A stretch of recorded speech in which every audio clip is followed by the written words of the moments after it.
विश्वास की ढाल। यद्यपि विगसवत बहुत लंबा समय प्रार्थना या उपवास में नहीं बिताते थे, तो भी निस्संदेह उनका जीवन परमेश्वर पर विश्वास में स्थिर था। विगसवत के लिए यीशु के वचनों का अर्थ वही होता था जो साफ साफ उनमें प्रकट था। जब यहूदी आराधनालय के सरदार याईर को बतलाया गया कि उसकी बेटी का निधन हो चुका है, तो यीशु ने उससे कहा, केवल विश्वास रख। मरकुस 5:36। सालों के बीतने पर भी उनके प्रधान गीत के रूप में एक छंद प्रचलित हुआ जिसमें इन्हीं शब्दों का प्रयोग था। प्रत्येक सभा जिसमें विगसवत सेवकाई किया करते थे, यह गीत अवश्य सुनाया जाता था। अगर एकत्रित सभा इस गीत को ना गाती तो विगसवत स्वयं ही से गाते, केवल विश्वास रख, केवल विश्वास रख, सब कुछ संभव है, केवल विश्वास रख। इसके बाद वे शब्दों में थोड़ा परिवर्तित करते और गाते, प्रभु मैं विश्वास रखता हूँ। अक्सर इस गीत का प्रभाव आश्चर्यजनक हुआ करता था। लोग चंगे होते थे और जहाँ खड़े होते वहीं आशीष पाते थे। प्रायः इस गीत के गाते गाते संपूर्ण सभा खड़ी हो जाती थी। जब आत्मिक वातावरण थोड़ा उत्तेजित होता था तो वे कहते, कोई भी व्यक्ति साधारण हो सकता है, पर पवित्र आत्मा से भरपूर व्यक्ति को असाधारण होना चाहिए। उनका कहना था, भय इंतजार करता है, विश्वास छलांग लगाता है। अक्सर वे अपने श्रोताओं से कहते, मैं यहाँ आप लोगों का मनोरंजन करने नहीं आया, परंतु आपको एक ऐसे स्तर पर ले जाने आया हूँ जहाँ पहुंचकर आप असंभव को देखकर हंसे। लूका के सुसमाचार की वह आयत उन्हें बहुत अच्छी लगती थी जिसमें लिखा है, जो वचन परमेश्वर की ओर से होता है वह प्रभाव रहित नहीं होता। लूका 1:37। चूंकि वे इस आयत पर पूरा विश्वास करते थे, इसलिए उन्हें नहीं समझ में आता था कि क्यों मसीही लोग इस पर संदेह करते हैं। उनके शब्दों में, हमें हमारे विश्वास के छोटे से माप को निकाल कर बाहर करना होगा, क्योंकि परमेश्वर का माप हमारे माप से बहुत बढ़कर है। वह एक ऐसा माप है जो मापा ना जा सके।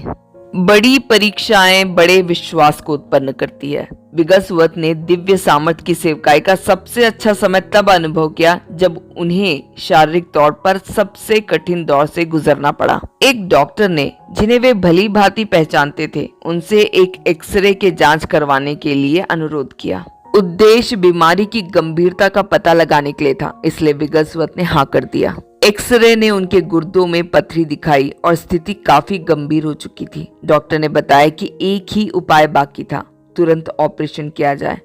यह सुनते ही विगसवत ने जवाब दिया, जिस परमेश्वर ने यह शरीर बनाया है वही इसे चंगा भी कर सकता है। कोई भी छुरी कभी भी इस शरीर पर नहीं चलेगी। पर उन पत्थरों का क्या होगा? डॉक्टर ने पूछा।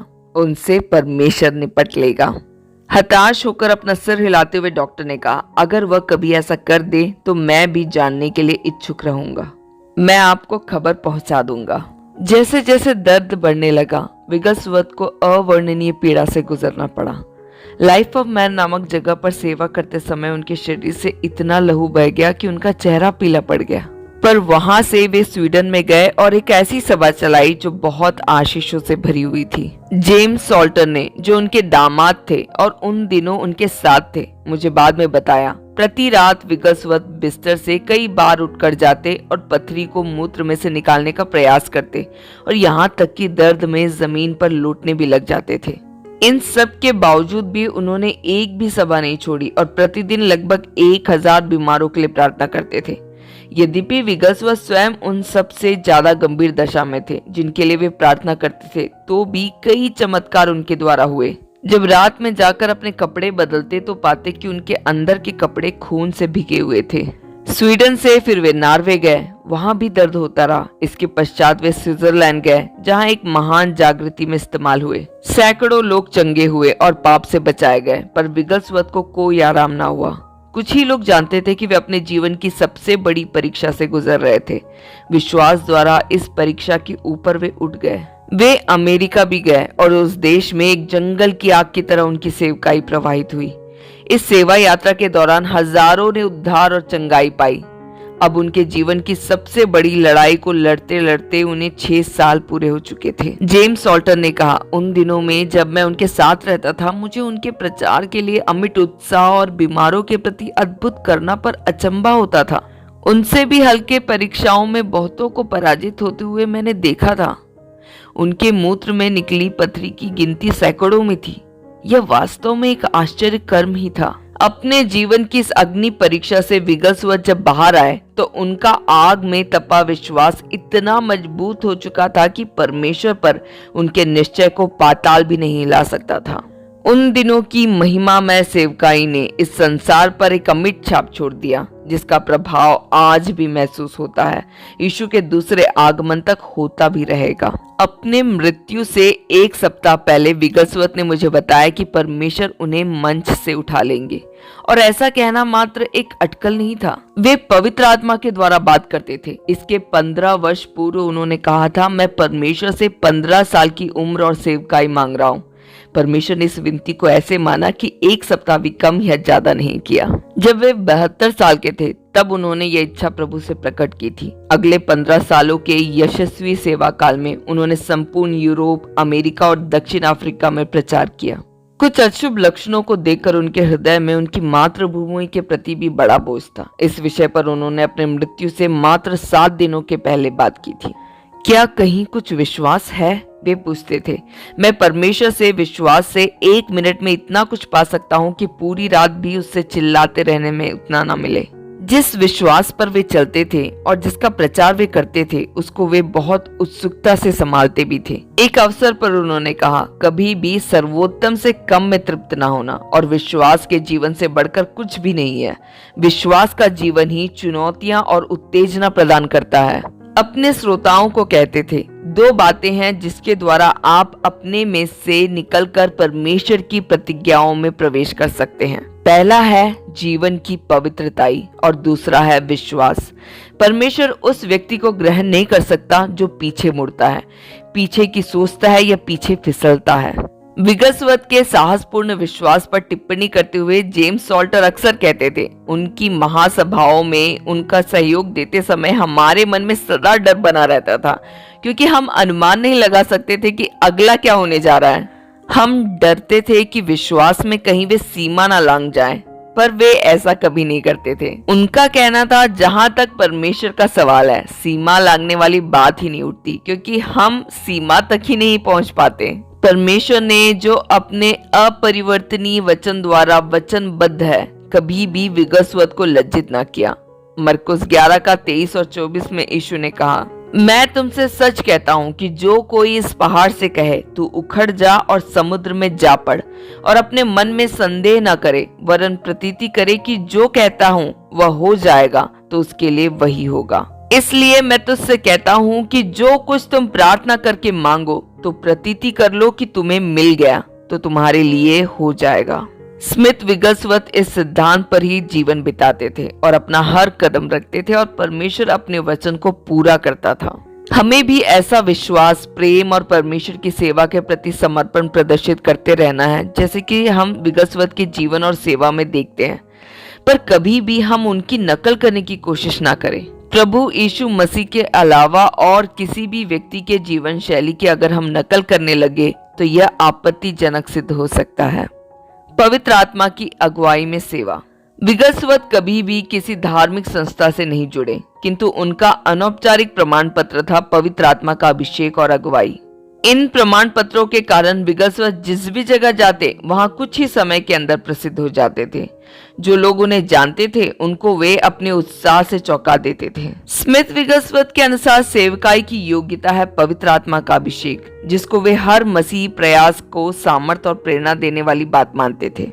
जो मसीही इस तथ्य को अंगीकार नहीं कर पाते या नहीं करना चाहते, उनकी बात विगसवत के समझ में नहीं आती थी। साउथ वेल्स के कार्डिफ नामक स्थान में एक बार एक व्यक्ति ने, जो खरे मन से प्रभु के काम के विषय में चिंतित था, मसीही अगुओं की एक बड़ी सभा बुलाई। उस सम्मेलन में एकता और तालमेल जैसे विषय भी शामिल थे। विगसवत जिन बातों और सेवकाई के लिए अनिवार्य समझते थे, अर्थात पवित्र आत्मा और व्यक्तिगत पवित्रताई, उन पर भी गौर किया जा रहा था। यह डरकर कि सुनने वाले असंतोष प्रकट करेंगे, वक्तागण इन विषयों पर केवल सामान्य रूप से प्रकाश डाल रहे थे। सम्मेलन अच्छी तरह चल रहा था और प्रबंधकर्ता भी खुश थे कि सब कुछ बिना रुकावट के बढ़ रहा था।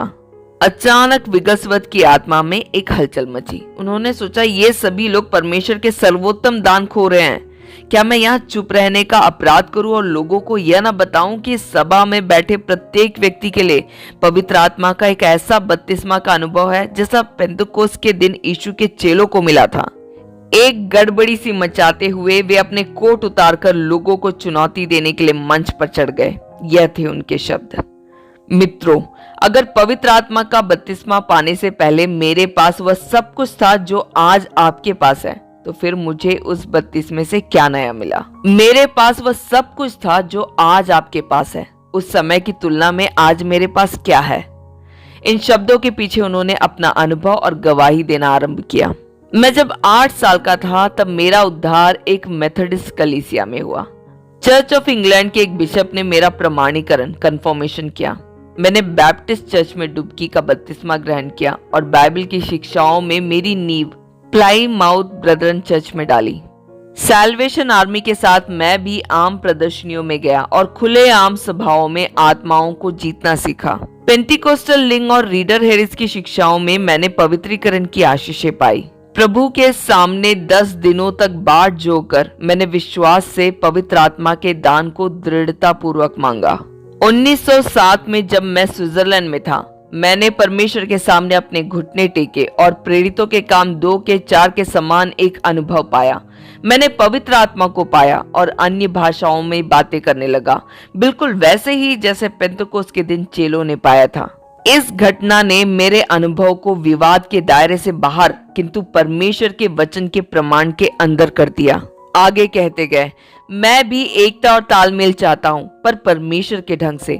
प्रेरितों के काम में पवित्र आत्मा की भरपूरी और अभिषेक का प्रमाण था अन्य भाषाओं में बातें करना। मैं नहीं मानता कि परमेश्वर ने अपने ढंग में बदलाव किया है। जब विगसवर्थ ने बोलना बंद किया तो उस स्थान का वातावरण कुछ तनावपूर्ण हो गया। अध्यक्ष ने जल्दी सभा समाप्त कर दी, किंतु तब तक देर हो चुकी थी। विगसवर्थ चुनौती दे चुके थे, यह सोचकर कि धार्मिक तालमेल और एकता के लिए पवित्र आत्मा के बपतिस्मे का महत्व कम नहीं किया जाना चाहिए। उन्होंने अपना स्तर कभी गिरने नहीं दिया। निडर होकर उत्साह के साथ उन्होंने इस बात पर जोर दिया कि पवित्र आत्मा के बपतिस्मे का अनुभव सदा अन्य भाषाओं के चिन्ह के साथ ही अनुभव किया जाता है। निरंतर वे सभी मसीही लोगों को चुनौती देते रहे, पवित्र आत्मा से परिपूर्ण रहो, अर्थात पवित्र आत्मा को सोख लो, इतना भीग जाओ कि अपने जीवन का हर धागा पवित्र आत्मा के रंग से रंग जाए। तब अगर कोई तुम्हें निचोड़े या तुमसे दुर्व्यवहार करे तो तुम में से केवल मसीह का स्वभाव ही बाहर टपकेगा। विगसवर्थ के करीबी मित्र और एक पास्टर की सेवा निभाने वाले O.G. माइल्स एक अद्भुत घटना का विवरण देते हैं, जिससे विगसवर्थ के जीवन में पवित्रता की अगुवाई का पता चलता है। एक दिन विगसवर्थ और जेम्स ऑल्टर लीड्स शहर में माइल्स के घर पर गए। एकाएक विगसवर्थ ने बाकी दोनों से कहा, परमेश्वर मुझे इल्क्ले मूर को जाने के लिए कह रहे हैं। यह एक पर्यटन केंद्र था जो लगभग 16 मील की दूरी पर था। विश्व युद्ध के कारण पेट्रोल भी राशन पर ही मिलता था, परंतु माइल्स ने कहा कि वह उनको कार में वहां ले जाएंगे। जब वे उस जगह पर पहुंचे तो काऊ एंड काफ रॉक्स नामक एक सुंदर स्थान पर रुके। कोई भी व्यक्ति वहां नहीं दिख रहा था, इसलिए वे एक ऐसी जगह बैठ गए जहां से सब कुछ दिखता था। जब कुछ देर तक कुछ भी नहीं हुआ तो माइल्स और सॉल्टर को लगा कि शायद विगसवर्थ से गलती हो गई, परंतु विगसवर्थ को कोई संदेह न था और जल्द ही वे सही साबित हुए।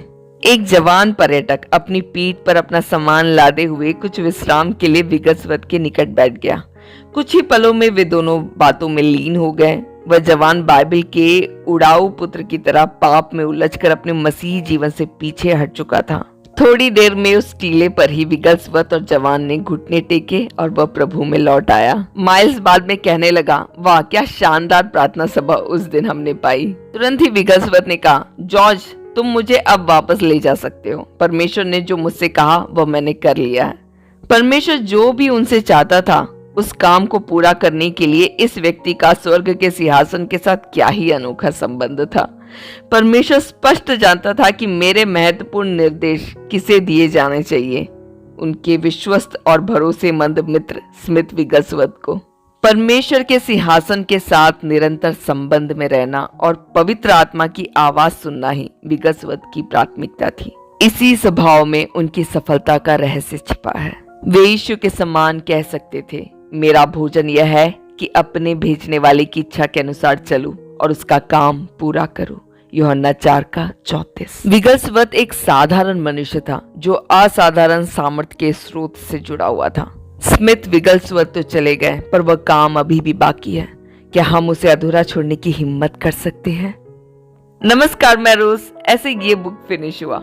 मुझे कुछ लोगों ने पूछा था कि ये बुक उनको कैसे मिल सकता है। अभी आप स्क्रीन में एक एड्रेस और नंबर देख रहे हैं, उन्हें कांटेक्ट कर सकते हैं। वो आपके पते तक ये बुक पहुंचा देंगे। मैं आप सभी को तहे दिल से धन्यवाद देना चाहती हूँ कि आप सभी मेरे साथ जुड़े रहे और आप लोगों ने ये बुक मेरे साथ फिनिश किया। आप लोगों के हर प्यारे प्यारे कमेंट के लिए थैंक यू सो मच। मैं नहीं जानती कि इस बुक की कौन सी बातें आपको छुई या कौन सी बातें आपको पसंद नहीं आई। मैं इस बुक के द्वारा आपको विगलस्वर्थ की ओर आकर्षित नहीं बल्कि यीशु मसीह की ओर आकर्षित करना चाहती हूँ। अगर एक साधारण इंसान परमेश्वर के साथ इस तरह जुड़कर रह सकता है तो आप और मैं क्यों नहीं। फिर से एक बार और मैं आप सभी को आह्वान देती हूँ, आइए परमेश्वर के वचन के अनुसार अपनी जिंदगी को सुधारे, मसीह की सी चाल चले, पवित्रता और वचन दोनों को कसकर पकड़े। एक लास्ट रिक्वेस्ट, अगर आप लोगों को ये बुक पसंद आए तो प्लीज ज्यादा से ज्यादा लोगों तक शेयर करें और अगर आप चैनल में नए आए हैं तो सब्सक्राइब जरूर करें। चलिए तो फिर नए वीडियो के साथ फिर मुलाकात होगी। खुश रहिए, हंसते मुस्कुराते रहे, बाइबल से और मसीह से जुड़े रहें। यीशु मसीह आप सभी को आशीषित करे। धन्यवाद।